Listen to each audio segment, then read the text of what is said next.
qu'est-ce que la bientraitance et comment l'appliquer au quotidien? Cette question était au cœur des débats de la 7e édition des GIFAS, journée francophone des aides-soignants, qui ont réuni 400 professionnels les 29 et 30 septembre dernier à Paris. Le terme recouvre la mise en mots récente d'un concept qui a cours depuis longtemps sur le terrain. On pourrait le résumer en 2 mots, une posture et une démarche collective. Écoutez Evelyne Malaquin-Pavant, infirmière spécialiste clinique, référente expertise en soins. Elle animait justement une conférence sur l'engagement et la créativité des aides-soignants pendant la pandémie de Covid-19 et elle définit pour nous la bientraitance. C'est tout ce qui va entourer finalement la mise en œuvre des valeurs éthiques et du prendre soin, l'attention à la personne étant autant le patient que ses aidants, que le professionnel, que l'équipe et l'organisation autour.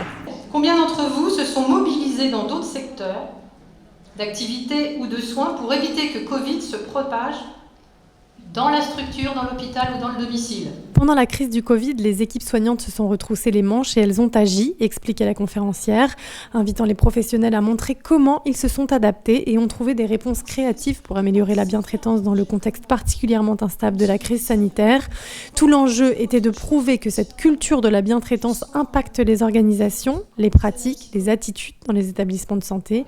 Et le terme a plus que jamais sa place aujourd'hui, selon Evelyne Malaquin-Pavant. On pourrait dire que le mot bientraitance est galvaudé, effectivement, quand il est sorti de son contexte.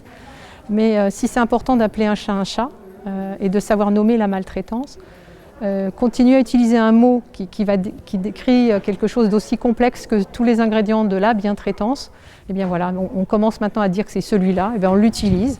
À l'issue de cette conférence, les professionnels se réjouissaient d'avoir échangé sur leurs expériences. Malgré tout, ils se trouvaient confrontés aux mêmes limites, comme nous l'expliquait cette aide-soignante à la sortie de la salle. J'aimerais bien qu'on ait beaucoup plus de temps pour s'occuper des gens, pour la bientraitance, effectivement. Mais on est tellement en manque de personnel qu'on ne peut pas, on n'a pas le temps. C'est aussi trouver l'équilibre dans des temps d'échange et d'interaction entre les silencieux et ceux qui parlent tout le temps, plus fort que les autres, ceux qui s'agitent et qui savent très bien agiter les autres. Donc dans vos équipes, vous devez en repérer. Il y en a, c'est vraiment des agitateurs, mais quand on leur demande qu'est-ce que tu proposes... Cette notion de temps, elle est fondamentale.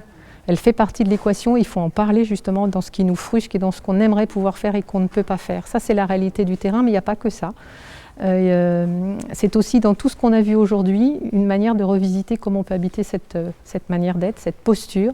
Et ça ne prend pas plus de temps, c'est dans la construction même du soin qu'on va produire ou dans les relations qu'on aura avec les collègues. Conclusion, quand on traverse une crise ou une situation complexe, l'attention à la personne, que ce soit un membre de l'équipe, l'ensemble de l'équipe, est probablement le meilleur garant pour pouvoir continuer à être dans une réflexion et une pratique bientraitante.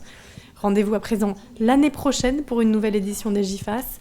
Cette fois, elle sera consacrée à cette question. Exercice professionnel de l'aide-soignant, que dit le droit ?